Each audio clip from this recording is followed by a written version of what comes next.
Bonsoir à tous. Merci d'être très nombreux dans cette chapelle de l'Immaculée.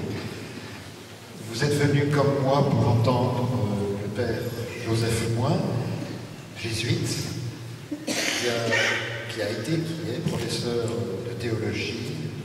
Il a été professeur à Fourvière, à Chantilly, au Centre Sèvres à Paris, à l'Institut catholique. Il a été, et c'est peut-être une des fonctions où il a exercé le plus ses compétences, directeur de la revue de théologie et recherche de sciences religieuses, revue de théologie jésuite de haut niveau. Et il est l'auteur aussi d'un nombre de volumes importants, tant par le nombre que par l'épaisseur. Si je puis dire, l'édition moderne donne du papier Bible pour que les livres d'ouvrage soient moins gros.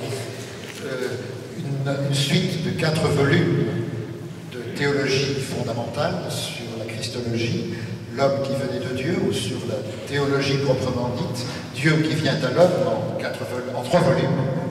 Et tout récemment encore, un livre d'entretien qui est une première introduction à sa pensée, Croire quand même, titre évocateur. Et il nous parle ce soir de la réception du Concile. Le Concile s'est posé comme problème d'emblée par les liens qui n'étaient pas évidents à établir entre un épiscopat de plus de 2000 évêques venant à Rome face à une curie qui avait préparé le Concile et qui avait des habitudes de fonctionnement, et la présence de face à face de ces deux corps assez différents a été quelque chose qui a dû évoluer, qui a évolué tout au long du Concile et qui posait le problème de fond de la collégialité. Le Concile s'est ouvert par un texte sur la liturgie qui d'emblée a introduit un certain nombre de nouveautés, de réformes, une façon de voir différente. Il s'est clos par le débat sur Lumen Gentium, qui lui a introduit un ton et une ouverture nouvelle pour des conciles, mais qui a aussi opposé des théologiens allemands, il était bien un français, qui a opposé différentes tendances dans l'Église.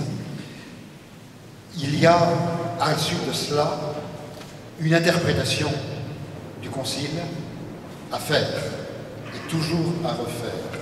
Vous disiez, vous êtes venu à Nantes il n'y a pas longtemps, et j'aimerais bien reprendre, avant de vous laisser la parole, une de vos phrases qui me semble introduire directement le débat de ce soir.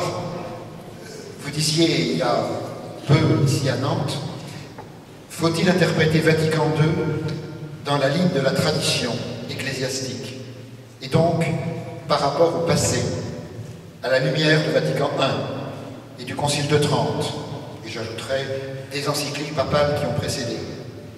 Ou bien peut-on l'interpréter dans la ligne de la discontinuité, c'est-à-dire peut-on admettre que Vatican II ait dit des choses nouvelles? Je pense que nous en saurons plus en réponse à ces questions d'ici 1 heure. Merci Père de venir de Paris.